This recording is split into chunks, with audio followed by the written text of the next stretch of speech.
Whoa. Ladies and gentlemen, welcome to the morning meeting. It's Friday, January 16th. This program is a little bit different than what you might be used to if you watch cable TV. First of all, when we yell at each other, it's all in the teleprompter. There's nothing spontaneous about the faux anger we'll show towards each other. Larry O'Connor, Jaime Moore are here. Gentlemen, thank you for being here. Another thing that's different, you get to participate. If you want to get in the conversation, raise your hand. If you've never raised your hand, today's the day.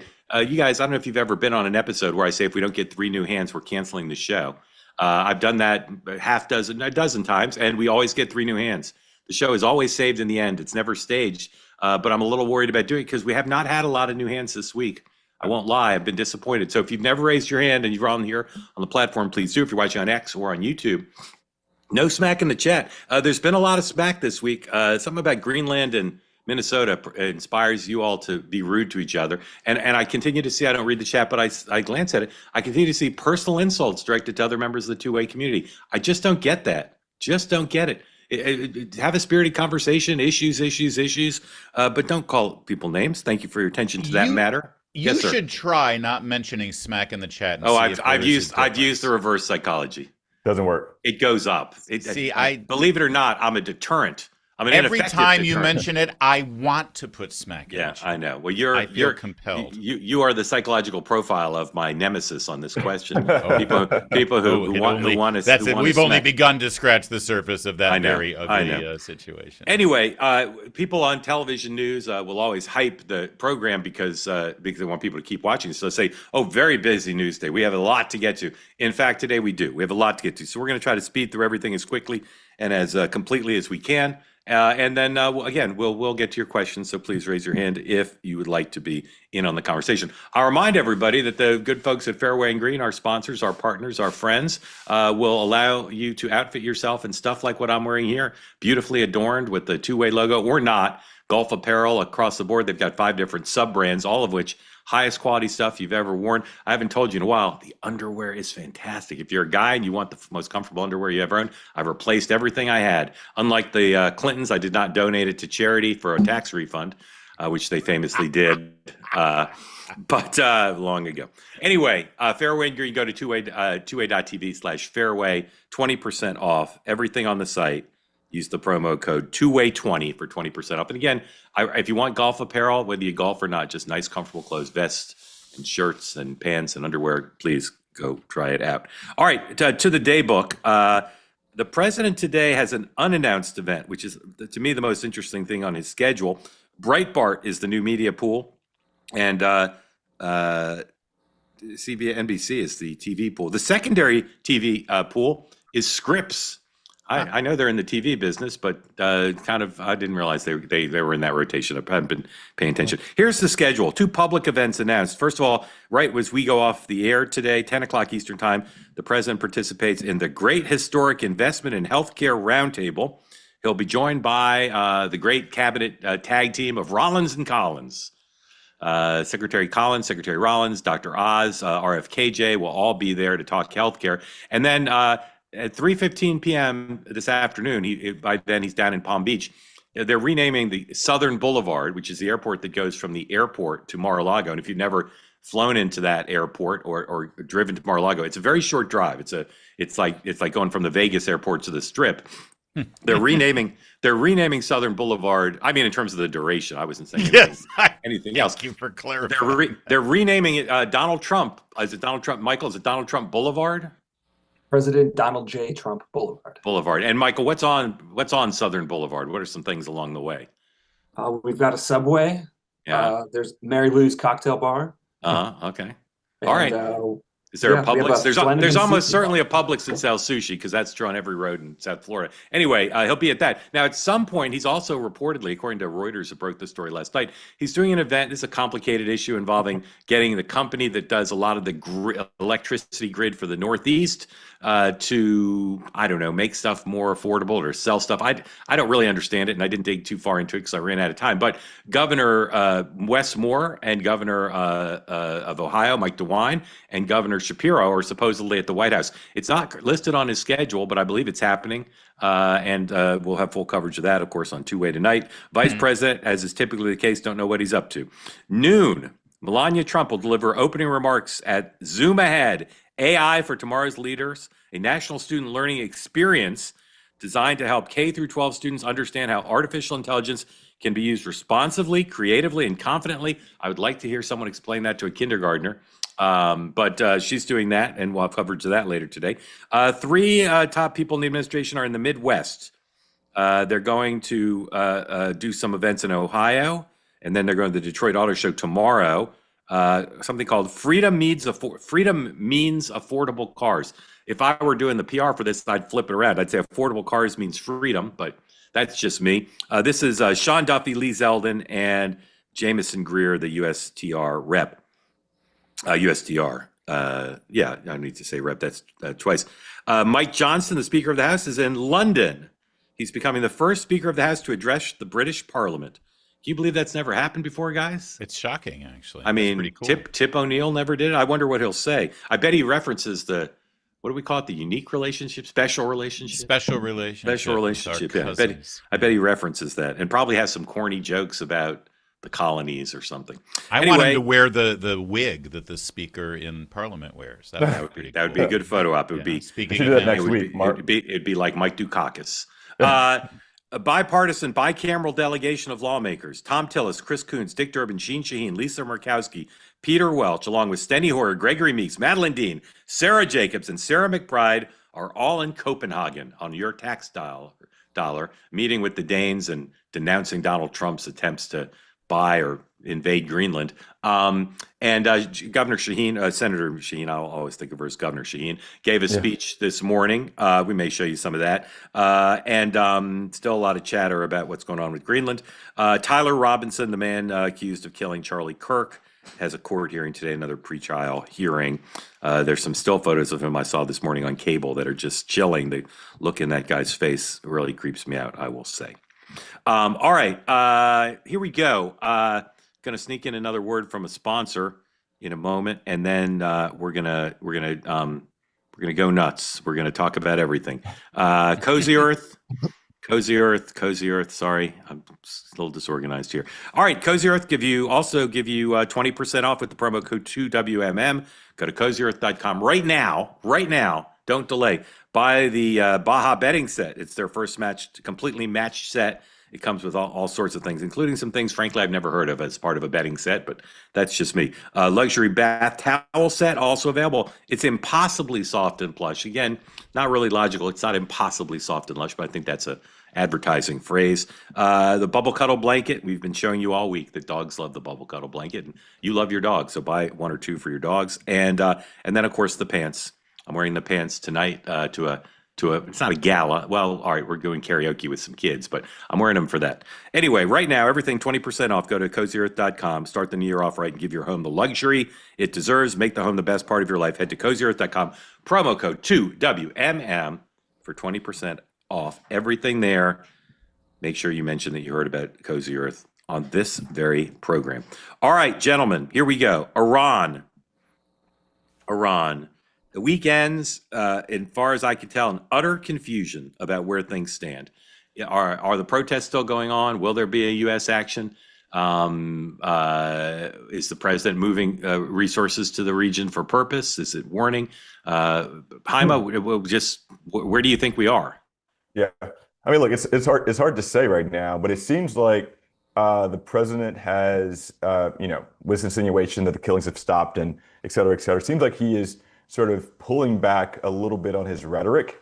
I'm not sure how he's going to, handle this tactically, but it seems like, from reports that we've seen, it doesn't seem like things have subsided, as much as the president is saying right now, and it seems like there's still a lot of danger for Iranians. So I think the president and his team are still having very intense conversations as we speak, and the possibility of him going in and doing something is still on the table, I believe. Larry, two-part question. If you could name any road in America after yourself, which road would it be? And what do you think's going on in Iran? I would love that West Side Highway is still sort of up for grabs. It's shocking that it hasn't been named after anyone in Manhattan there. The Larry O'Connor West Side Highway. Yeah, or Main Street USA at any of the Disney parks would be fine with me. Okay, good choices. Both good choices. Secondarily, I don't think anybody knows exactly what's going on and around. I thought I saw some videos last night of continued protests, and my understanding that they are still there. The question really is how violent the reaction to those protests are, because that will be the trigger point for the president. He's made that rather clear, and I think that within the president's team of advisors, they're weighing their options and deciding which ones, frankly, will have the most impact. That's the key here. There's a lot that we can do. What's going to actually make the most impact and be free of any sort of significant retaliation to the U.S. military assets that are in the area? And that's not an easy thing to figure out. All right, gentlemen. In honor of the huge NFL weekend coming up, I'm going to call an audible and go out of order here. There's a ton of important topics to get to. There's some I desperately want to hear from you two guys on. So I'm going to jump out of order, all the same topics. But here we go with 2028. Some people say, why are we talking about 2028? We could be talking about Minnesota or healthcare, because I want to. Gavin Newsom was on, had Ben Shapiro on his podcast. And like any good guest on Gavin Newsom's podcast, Ben turned the tables and started interviewing Gavin Newsom. It happens almost every episode. You know why? Why is that?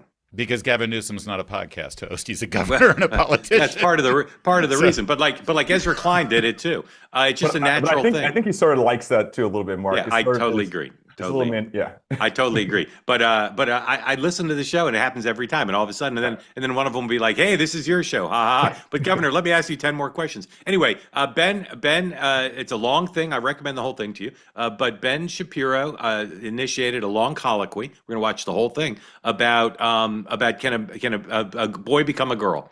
And as soon as I saw it, I said, put up my tweet first. As soon as I saw it, I said, I know exactly what's going to happen. I'm going to get messages from people who say, that was great. It shows you how great Gavin Newsom is. And I'm going to get messages that say, this shows why this guy will never be president. You make the call, as they say on whatever that thing was called. Here it is. It's long. Watch the whole thing. And then Larry and Heimer are going to tell you if that was Newsom at his finest or foreshadowing doom. Roll tape. Fundamental question that lies at the root of all of this is the question that you're not wanting to answer, which is whether boys can become girls. Yeah, I think I'm for the grace of God. Yeah. I mean, I appreciate the sympathy. Why? I also feel terrible for listen, anybody who's suffering with any sort of I mean, I think it's been the case for terrible, generations, for time immemorial. God bless. I don't know how. Why is this a hard one? I just don't understand. Because I don't know why it's such a. Why is it such a? I'm curious. I understand the political potency of it. It's not just politically potent, but it's just how it's so few. We're talking about so few people. It's not about that are struggling with gender identity issues. A lot of remarkable people, a lot of wildly successful people, and they've gone on their life, have incredible lives.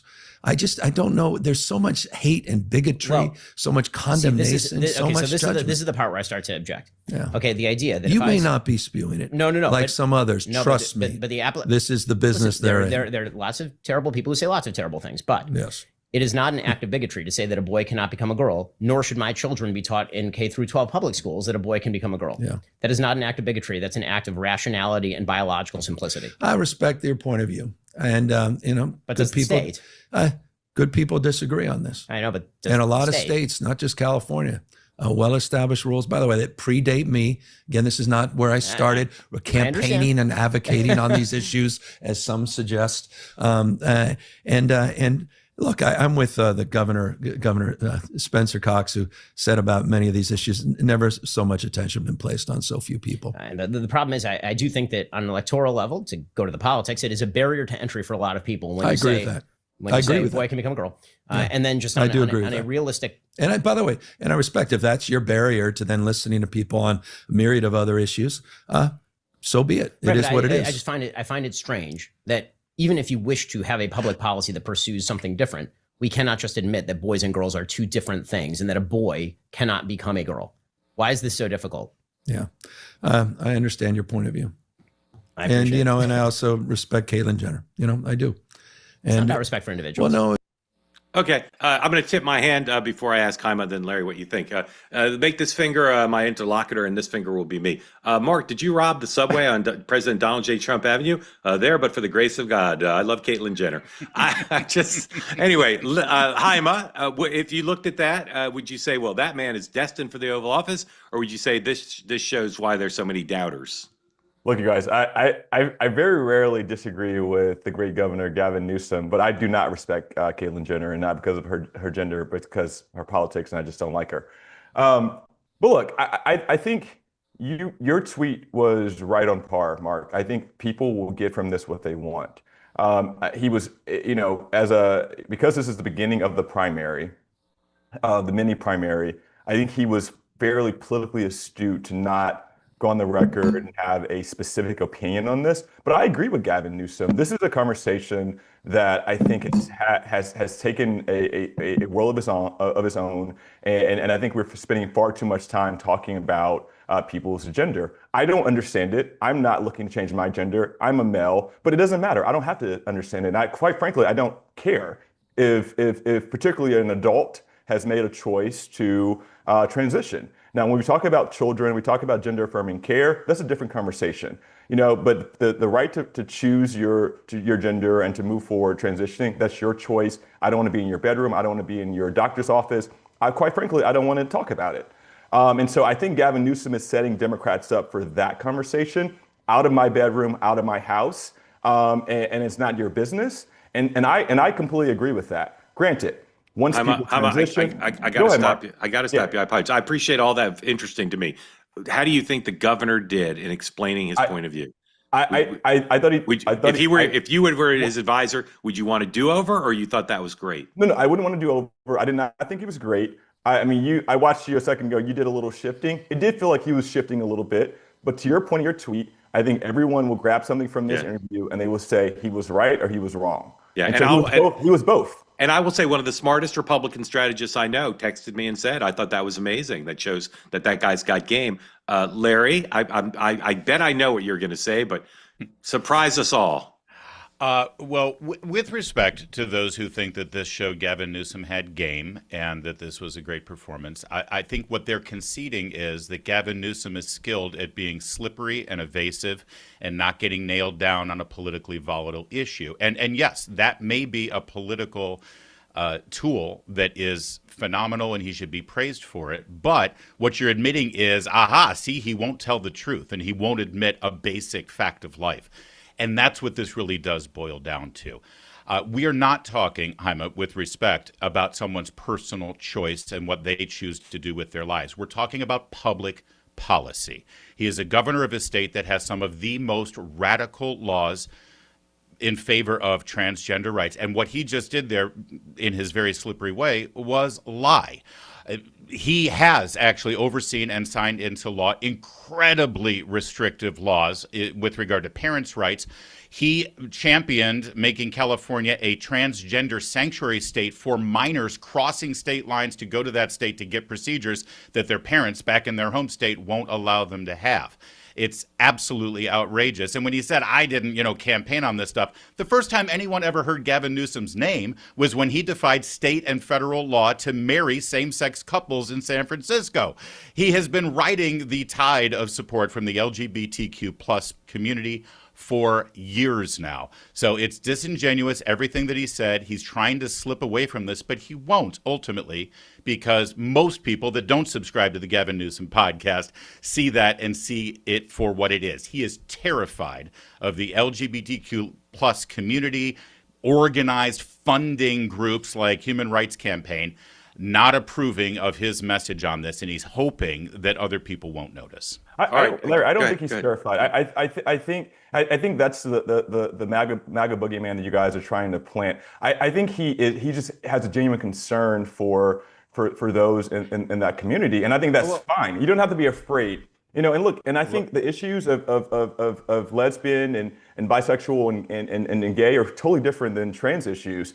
And so I first heard of Gavin Newsom when he became the mayor of San Francisco in a sweeping win. It wasn't about him marrying same-sex couples. It was about him just being a really cool young person. Well, really but I'm talking about his national profile So, began all right, when guys, I gotta stop. I follow up real fast, though. I say all that to say I don't think that. Go ahead, Mark. In my heart, I want to spend the hour on Gavin Newsom, but we can't. I'll just say, sorry, we got to move. I apologize. I'll just say in conclusion, Governor Newsom, meet me camera 2.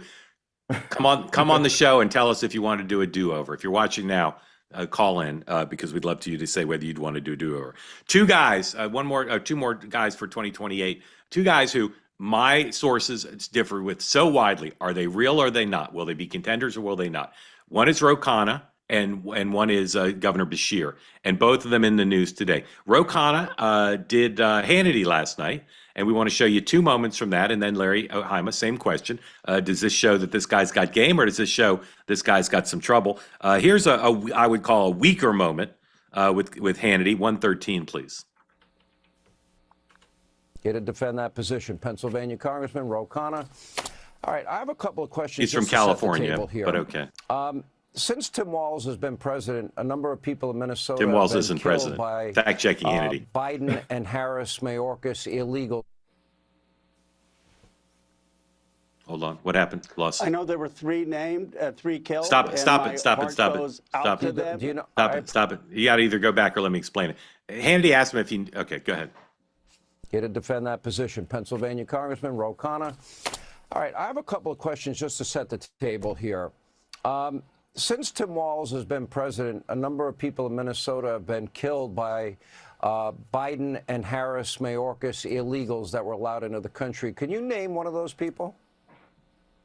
I know there were 3 named, 3 killed, and my heart goes out to them. Do you know? I appreciate that. Do you know the name of any of them? I don't know the name off the top of my head, no, but okay. I have another question. Let me just say this. You condemn the murder. I condemn the murder, and I don't think that if you've committed a violent crime that you should be in this country. I have no problem, and I do believe that deportation of people who killed folks like Lake and Rowley, they don't belong in this country, and that has been my consistent position. I appreciate that. Okay, before we show the second clip, Haima, just real quick, should he know those names either on the merits or should his staff prepare him the way that we tell him how much a gallon of milk costs? I'm always about being prepared, so I think he should know those names because he should know that Hannity was going to ask that question. I agree. All right, here's another clip bite from the interview. 114, please. No, but because I believe that the ones who are criminals should be deported, but not. You could have stood up for their families, and you should be able to put out the names of the people that were murdered. You should care about getting rid of pedophiles, murderers, rapists, traffickers, gang members. About the pedophiles, the Epstein Last night, an officer was assaulted. Last night, an officer was assaulted by 3 illegals from Venezuela. Do you even give a rip? Do you even care? Of course I do. Of course look, and you don't think it's connected to the rhetoric of your party leaders? You don't think any of that's connected?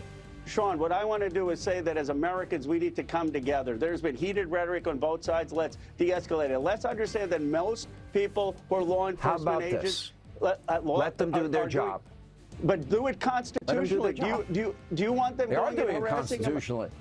Okay, let me ask you this, Sean. You don't think they have done any violation in terms of the way they're acting with American citizens? You really... I would argue in law enforcement, 99.9% are good. There's always a bad apple. If you give me... All right, Larry, a lot going on here. First of all, the choice to go on Hannity. And then the combative stuff. I will say about Khanna, there are many people, and he's a very likable guy, a very nice man. There are Jewish Americans in my life, billionaires in my life, and members of Congress in my life who detest him now and think he's a complete phony and unprincipled. And it's an interesting place to be because it shows people are paying attention to him. But in any event, based on that performance, what would you say about Khanna's potential to be the Democratic nominee? To be the Democrat. So based on the voting pool in the Democratic primaries, I don't think he gets any credit or any sort of kudos for going on Hannity and going on Fox News in general. I will always give a Democrat support for doing that and going into hostile territory. But I think, sadly, most of the voters in the Democrat primaries and caucuses think that it's, a propaganda machine. What did you think of his performance? What did you think of his performance? I thought it was okay. I thought it was a little disjointed. He wasn't prepared, and it's so clumsy when facing the fact that there are, illegal alien criminals who have been arrested for pedophilia here in the country, to say, oh yeah, but the real problem is Epstein. It's like that's just a groaner, I think, when people look at that, if you're really concerned about safety in our streets. And I think that he was, frankly, wasn't prepared really for backing up the allegations that he was making to Hannity. Like, suggesting that they are acting in an unconstitutional manner, but not actually giving one example of anything that ICE is doing that's unconstitutional. Jaime, how do you do? Look, I thought he was ill prepared, but here's the thing. I mean, I'm hearing Ro Khanna's name more and more every day. Two names I've heard a lot this week: Ro Khanna and AOC. And so I think Ro Khanna is starting to get some traction, regardless of if he was ill prepared or didn't do well in answering these questions. We're talking about him; he's being talked about, and he's becoming a really a real potential candidate for presidency. He will not be the nominee. I don't think he will. I'll bet on that right now. But he's going to be a part of this conversation for quite some time, and I think he's getting some reps in. And look, Larry, I as a person who goes on Fox News fairly often, I disagree with you. I get a lot of kudos from my Democratic friends. I think you have a really misinformed picture of what the Democratic electorate looks like, and you kind of want to swap everybody as these raging liberals who are anti everything that's conservative. That's just not true. Perhaps it's just not. It's not true. Well, hold on. If I can just explain why I think that, because during the Democrat primary process, when Democrat voters are going to the primaries to choose their candidate, for the last two election cycles, 20 and 24, the candidates did not go on Fox News during that primary process, and I think there was no choice Fox has seen I mean, of course, you don't want to go on there and just be lambashed for hours every day. If AOC doesn't run and you're bearish on Ro Khanna, who will be in the Sanders lane? Who will win the super progressives if AOC doesn't run? If not Ro Khanna? I don't know. That's a question that a lot of Democrats have been talking about the last couple of days, and we don't know. And I think that's why AOC is thinking about it more. She's becoming a little bit more of a 2028 potential because there's no other rock star in that lane right now that can really take that wing and run with it. Yep. And so, all right, Andy Beshear let Jonathan Martin come hang out with him in the governor's mansion in Frankfurt. Long piece in Politico about this is 119, please, about his interview where he leans very hard into the notion that he's running. And basically what seemed to be going on was the Beshear people are saying, we got to get the donors and the activists to understand we're in. We're going to run. And he takes a few swipes at Newsom, but then backs off a little bit. But anyway, Jaime, and when you read that piece in totality, did it make you feel like Beshear is a stronger candidate and has a better theory of the case here, or no change in your view? Andy Beshear is going to run, and he is running. And but did that article make you think he's got a theory of the case of being the nominee? I think he has some theory of the case. It's too early to know if it's going to be a good theory right now. But here's Andy Beshear is one of the few, like Gavin, who's not up for re-election. And so he's got to keep himself in the conversation piece as much as possible. Yep. And so he's going to try to be creative. He's going to try to raise money. He's going to try to go out there and campaign. I mean, he's really well spoken. He's very smart and astute, and he does have that sort of everyday man, Midwest Southern charm that I do think resonates really well with a certain part of the party. You look at Michigan, look at Georgia, look at Pennsylvania, and so I think he will end up being someone who will stick around for a little bit. But I don't think he's going to be the nominee. Okay. Larry, did that piece make you more bullish or bearish on his chances of being the nominee? It didn't affect it either way. I'm pretty bearish on it. The best thing he's got going for him is that he's won in a statewide in a state like North Carolina. So I will wait to see what the primary schedule is and what states are lined up before I know one way or the other. Right. All right. Important story in the Washington Post. A really good point about the calendar process. Nobody knows. Even Donna Brazile couldn't tell you how this is going to end up. But there's about a dozen states that are thinking they'd like to be in the top 5. I think Iowa is going to have some confluence of factors to get in there, back in there. Yeah. But the other traditional early states seemed like strong candidates. But then there's some others as well. And a few states like Georgia continue to, I think, be in a fantasy world because they have to get the Republican legislature to move it, and it's just not going to happen. So we'll see there. David Plouffe has an op-ed piece in the New York Times. If you haven't read it, you should. In which he says basically the party's kidding itself because the demographic changes in the states, the Electoral College and the Senate are getting harder for Democrats to win. Kamala Harris, if a Democrat in 2028 wins the states that Kamala Harris won last time, it's just not enough. Even if she wins more of the states, even if the Democrat wins more than she won, both the Electoral College and the Senate map tilt against the Democrats. And what he says is, if a party wants to really be able to stop MAGA from coming back, to make fundamental changes in the country, the party has to change to be able to win over more voters, including competing in these red states, which are currently out of reach. Two things that he supports in there. One is term limits. I've never known David Plouffe to support term limits before. Maybe I missed it. But the other thing is he basically says if you're running for Congress, you should say you don't support Hakeem Jeffries or Chuck Schumer. You got to be for fundamental change. You cannot be for the status quo. So Jaime, you first. It's your party. What did you think of that Plouffe piece? How are people reacting to it? In my world, a lot of Democrats are annoyed by it for various reasons. Yeah, people. There's a lot of hair on fire after this. Yeah. Look, I met Plouffe in 2008 when I was a baby intern at DNC. So I have a lot of respect for him and his political mind, and obviously he did all he can to help pull Kamala Harris back from the abyss last year. Look, I tend to generally agree with this framework, and this is something that I've been saying, for the last few years. In order for us Democrats to start winning again, we've got to expand the coalition. And you think back to the Obama coalition and how diverse that coalition was. So we've got to do that. That's really important. One. Secondly, he's talking about generational change. He's talking about being honest about those things. I think that's very important. Term limits could be something that, both on the local, state, and federal level, can be something that encourages people to stay involved in the process. When you see individuals who, and I love Lita Hoyer, but he's been around a little bit too long, and it's time for him to retire. He probably should have retired a few Congresses ago. And what happens in states like Maryland and other states like that, the people become less involved in the political process, and they just don't really care about voting for the same Democrat who's been in office for 60 years. That's one.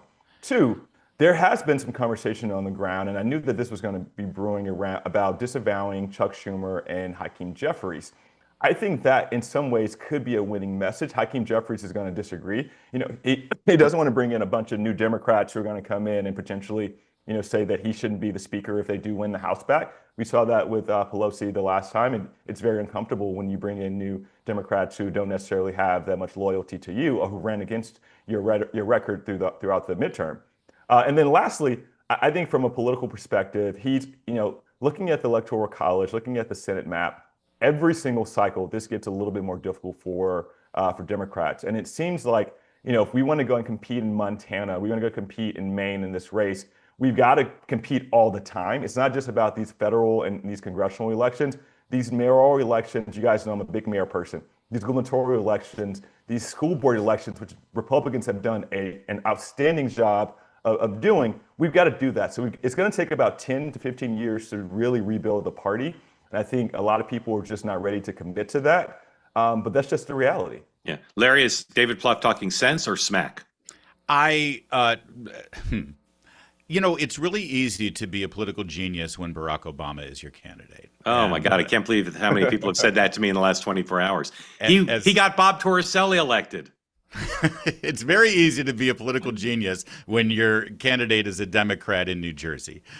Jaime is correct in that the Democrats need to get back to building a coalition in this country, similar to what they had under Barack Obama. But I think that coalition had less to do with Barack Obama's policies than it had to do with his political skills and the fact that he was a magnetic, transcendent political figure that attracted a lot of people that normally would not have voted for the policies he ended up enacting. I don't think the Democrats have that. And the main fundamental reason, which I didn't hear enough of in David Plouffe's article, is that this party has been defined for a decade now around one message, which is Trump is a monster and he must be stopped at all costs. And competing with David Plouffe's advice yesterday was this leaked audio of a congresswoman in Colorado saying, yeah, if we get the majority, we're going to start impeachment process. So here we go all over again. Okay, I will say we're going to move on, and I got an idea to streamline what we do here. I will say David Plouffe is one of the smartest people I've ever met in politics. So take that for what you wish. But he's in the top 5 of all the people I've ever met in both parties. All right, I'm going to run through some news on a bunch of stuff. You guys can comment then on one of each. You can pick off the buffet what you want to comment on. And then we'll do winners and losers and what to expect this weekend. And then to your questions. So please raise your hand if you want in on the conversation. Let's see. The New York Times has a long video in which they do a very good job technically of breaking down the question. We're not going to show it because it's too long. Breaking down the question of whether the shooter in Minnesota was hit by the car. I'm sorry, whether he was knocked over. They really have a fetish for whether he was knocked over as opposed to hit. But I do recommend it to you because they do a good technical job of showing all the angles, whatever. It seems like he was hit, but not necessarily knocked over. Again, I don't know why they're concerned so much with whether he was knocked over. Axios, really important reporting here by Mark Caputo and Alex Eisenstat, 107. People have created this false choice. Is Trump going to double down on defending his immigration policy and the ICE operation in Minnesota, or are they going to change things? And the answer is both. And great reporting from Mark Caputo and Alex, which is a poll that they got back in December shows, but that the public polls show, which is this is not popular. And so what I think this reporting suggests is what you're going to see, which is they're going to continue to be on the offense. Homans last night on Fox said, why don't we have a public display of people who heckle and challenge and bother and assault ICE officers and publish their names and faces. And they're going to continue to talk about all the people who've been killed by illegal immigrants in Minnesota. But I think you may also see them trying to get television pictures that bother the president less. And this article's right. The president doesn't like to see that violence on camera, both politically and attitudinally. So there's that. If you haven't read Bob Rubin's op-ed piece in the Wall Street Journal about why business leaders are not speaking out, I strongly recommend it to you. Bob doesn't speak publicly all too often these days, but it's a very strong piece. Here's some reporting, I think, from Bloomberg, 112. This is a really important and interesting development. 112, please. Exclusive. The U.S. will convene dozens of foreign ministers from allied countries next month to pursue an agreement to reduce their dependency on Chinese critical minerals. This is in some ways the most important issue on earth right now. If you think the most important issue is competing with China and beating China. So this meeting's interesting. And of course, next week is Davos. The president has 2 interviews next week on Tuesday night with News Nation. And then Joe Kernan is interviewing the president. The president's speaking at around this time on Wednesday in Davos, around this time, Eastern time, and then giving an interview to Joe Kernan. So we'll have 2 Trump interviews to look forward to next week. And then finally, here's some new polling data from 2 more things. Here's some new polling data from CNN, in line with all the other public and private polling data we've seen. 58% say President Trump's first year is a failure, of course, 4 days away from the anniversary. 55 say his policies have worsened economic conditions. 32 say they've made an improvement. 64% says he hasn't gone far enough to reduce the prices of everyday goods. And only 36% say the president has the right priorities. Some of my Democratic friends would ask who those 36% are. And then lastly, on Venezuela, the CIA director, apparently, according to the New York Times, this is 118, went down to Venezuela and had met with the Venezuelan interim president. Quote, the high-profile visit, which could be seen as snubbing the opposition, you think, comes nearly 2 weeks after the U.S. military seized President Nicolas Maduro in a raid. All right, each get to comment on one of those topics. Larry. On the New York Times article and the analysis of the video, they literally say in their subhead that they did a millisecond by millisecond analysis of the video. It's atrocious and unfair. Law enforcement officers and ICE agents do not have the benefit of millisecond by millisecond hindsight. And so the analysis, no matter what forensically it proves, does not get in the mind of an agent who fears for his life. Yeah, And I had the exact same. These are humans. I had the same reaction. I'm not sure what they think they were proving. Jaime, one comment. Yeah, I am very much so watching this critical minerals discussion. You guys know, and I say this all the time here, I think China is one of our, if not the biggest threat to our democracy and to the world. And one of the things, and like I can give the president some credence, but I think his focus on preparing the country to fight against China in whatever way it is going to be really important. I'm happy he's paying attention to it. I thought for a few months that he just wouldn't do anything around this issue, but it seems like he's taking it more seriously. I'm happy about that. China's getting bigger and stronger every day, and a China and a Russia and a North Korea partnership is not good for anybody. And so I support the president in preparing us to take on China and to emerge as the world superpower in a strategic and smart way. But it's happening really, really fast. Yeah. And this critical minerals discussion is in the center of that. Well said. All right, here we go, guys. Wrap it here. Let's get to questions. Winners, losers, what to look for this weekend. Jaime, winner of the week. I'm going back and forth on this. I still think another week for me, Gavin Newsom's still the winner of the week. And I'm saying this because with all the things that are happening in the world, all the things that the president is focused on, all the things happening in Minnesota, we still managed to talk about Gavin Newsom from several angles pretty much every day this week, in lunch, dinner, in coffees. And so I think politically he is still emerging as the winner of the week. I'm not sure how much longer this is going to last, but Larry, winner. A winner is Republican voters in California, because the latest poll for governor shows the two top vote getters are both Republicans. Based on their jungle primary rules, the general election ballot could be between two Republicans. Okay. Loser of the week is people who want to see healthcare reform. The president put out a thing that's going nowhere. Reconciliation, I'm told by my best sources, is going nowhere. If you want there to be a healthcare reform this year, you have lost, because there's no momentum for it whatsoever. But I was supposed to do my winner of the week, wasn't I? That was my loser. My winner of the week, sorry, I jumped ahead. I'll do them both at once. Chuck Schumer's winner of the week. He conned the media into thinking there's a path for a Senate majority. He's got his 4 races. He's got his talking points. He can go to donors now and say, look, I was on Morning Joe. Look, I was interviewed in Politico. And look, we have a path to majority. I'm not saying he's going to get to the majority, but he's conned everybody now for months now to thinking they should give money to his candidates and he can win. That's my winner and my loser combined. Larry, loser. You can cynically call him a winner for that if they're going to get the campaign cash coming in. Yeah. The loser of the week are Canadians, because they had to sit back one more time and see an American hockey team celebrated at the White House with the Stanley Cup. It's just got to burn those Canadians that they can't win the Cup. I agree. I'm a loser of the week. Well, so Chuck Schumer hasn't been called a winner in quite some time. So I know. There you go. Play this, Mark. So good job. Look, I think it's the city of Minneapolis, not the entire state, but the city of Minneapolis, which has already been in sort of a fraught position pre-COVID, leading to COVID. The city, I've been there many, many times. I was just there a couple months ago. It never recovered from COVID. And so this is what's happening right now in that city is going to just further exacerbate the problems of that city, and it's going to put it in a position to not recover. And we have several Fortune 500 companies that are headquartered there, and so I'm just really nervous about the future of Minneapolis. Good call. All right, what to look for this weekend, Jaime? Let's see what happens in Venezuela. If anything shifts there, I'm watching, keep an eye on the conversation around the oil and gas companies, and that seems to be heading in the direction I thought it would be. They're going to stall it down a little bit. The critical minerals conversation and what's happening in Greenland, and that's going to be a conversation that I think we will want to hear more about. And then lastly, I think at some point Minnesota and Minneapolis is going to get oversaturated with ICE and all the things that are going on. I want to know, what's the president's next step? They seem to think that things have gone well in my home state of Louisiana, which I'm very proud of the National Guard and the work they did during the holiday. But I want to see what's going to happen with these ICE raids in other states and how the president goes forward with this. Larry. Still watching Iran.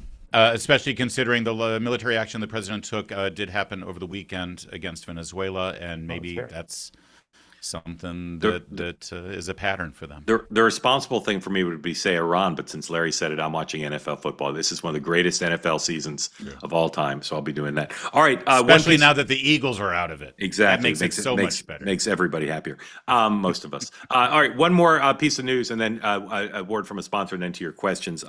AP reporting the breaking with the United States. Canada has agreed to cut its 100% tariff on Chinese electric cars in return for lower tariffs on Canadian farm products. If the Chinese are going to start buying Canadian agriculture and the Canadians are going to buy Chinese electric cars, that is horrible news for the United States. Horrible news, because the Chinese are prepared to dominate electric cars in every market in the world. Right. And they already are dominating a lot of countries. And if they start to dominate Canada, I'm telling you, folks, this is a serious development. We'll see how the White House reacts to that. All right, quick message from a sponsor, then to your questions. Right now, everybody wants some free money. Who would say no to that? Do what I've done. Download the Upside app and get back free cash from restaurants, gas stations, supermarkets, wherever you shop. The app will show you places in your neighborhood that or where you're ever traveling that allow you to get the cash back. All you do is download the app, say where you're shopping, use your credit card as normal, get any other points that you get. But this isn't points, this is cash back. Upside app works in over 100,000 places around the country. They've already paid people who use the app over $1 billion. They pay out $1 million cash back every single week, unlike other programs. Again, you can use it with your existing loyalty programs, your existing credit card rebates, whatever you want to do. I recommend you just do it and take the money. Don't be proud. Upside, it's available now to download for free. And if you use the promo code MARK, you'll get an extra 25 cents back on your first gallon of gas that you use with Upside. So again, go to Upside, download it, use the promo code MARK, get some more free extra money. Thank you very much for your attention to that matter, and you're welcome for the money. Colleen, welcome in. Tell folks who don't know where you are and what's on your mind for Haima and for Larry, and thank you for being part of Two Way. Hi, Mark. Hi, guys. How you doing? Great. Just quickly, I was going to talk to you about healthcare, but quickly about Gavin Newsom. I think I'm a Democrat, but he comes across as very phony. The same problem that I think Kamala had, which was she thinks what people want to hear instead of saying what she actually thinks. And I think Trump is very good at saying what he actually thinks. Yeah. Remind people where you live, Colleen. Long Island, New York. Yeah. Yes, ma'am. God's country. God's country, yes. The good coast. Sorry, go ahead. Yes. About healthcare. I know Trump's policy is not, I think everybody agrees that it's not going to work. But the idea that he's willing to take on Big Pharma and the health insurance companies is something I think Democrats should seize on and say, we will work with you on that. Great. No one else has been able to do that. As I've said, I think in the show with Mike Lawler before, I lived in Europe for many years. The healthcare is far superior. People love it. And no one would swap with us. And, we spend, again, everybody knows this, about $14,000 a person on healthcare in this country. We have worse outcomes than Europe and everywhere else in the Western civilized world. And they spend about $6,000 per person. And I think if Democrats and Republicans, when I'm in the dog park speaking to both, healthcare is a huge issue. And if Trump is willing to take these guys on, I would jump on it if I was a Democrat. Yes, we'll work with you. We'll do anything. So great framing, Colleen. Larry, and then Haima. You're right, and it's a weird position for the Democrats and the fringiest part of their base to be in, because the fringiest part of the left celebrate this Mangione assassin for killing a CEO of a healthcare company because the health insurance companies are the devil. But the truth is that Obamacare and the Affordable Care Act, led by the Democrats, written by the Democrats and supported unanimously by the Democrats, are the ones that have created this monster in the health insurance companies. And it is a lane that the Republicans following Trump could seize here and really be a problem. So you're very prescient, Colleen. I agree with you.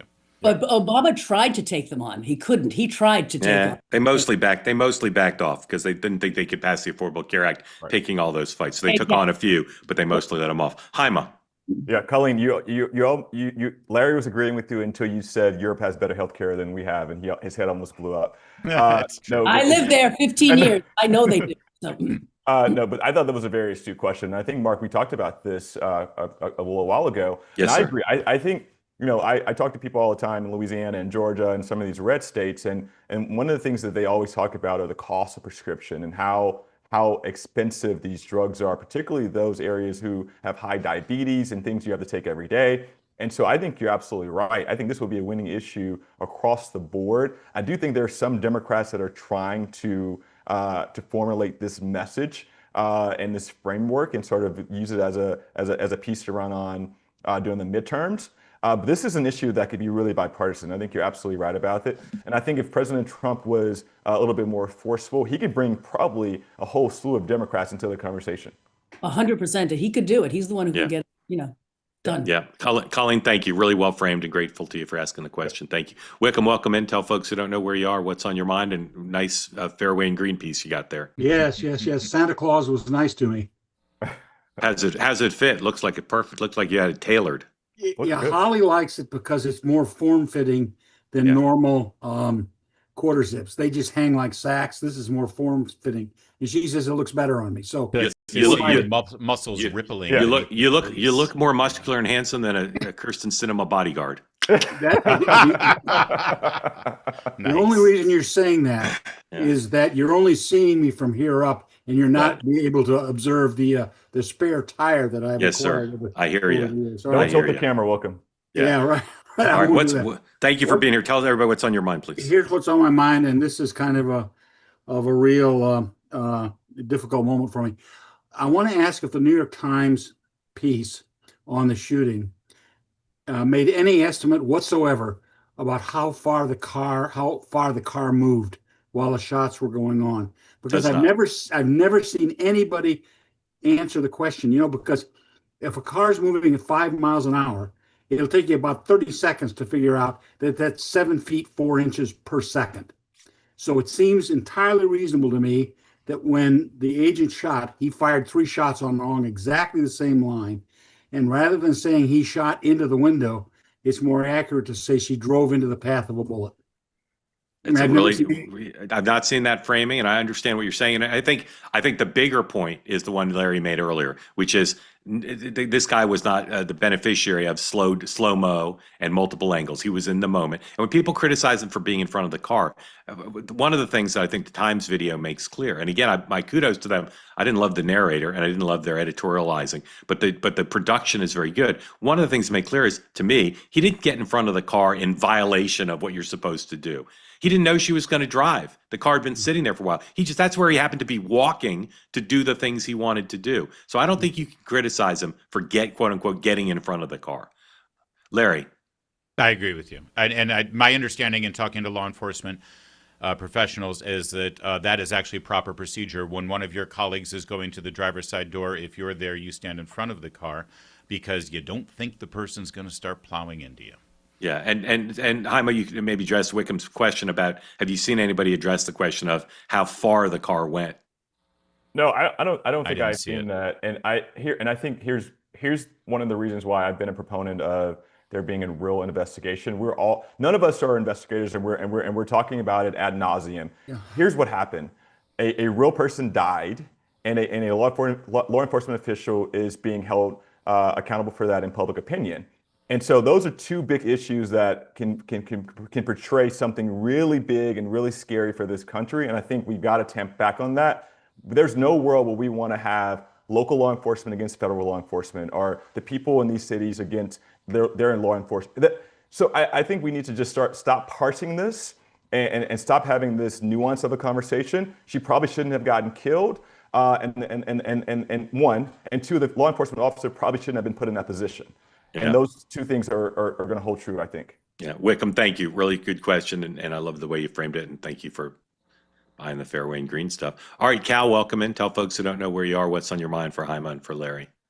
I'm in South Carolina, and it was interesting. What's on my mind is I actually watched the whole Ben Shapiro, Gavin Newsom podcast, and I'm a hard Republican, for those who don't know. And the first thing as I watched it, I was like, man, this guy's formidable, right? I mean, he was smooth, it was silky, the presentation was good, but then you're talking about Ben or Gavin?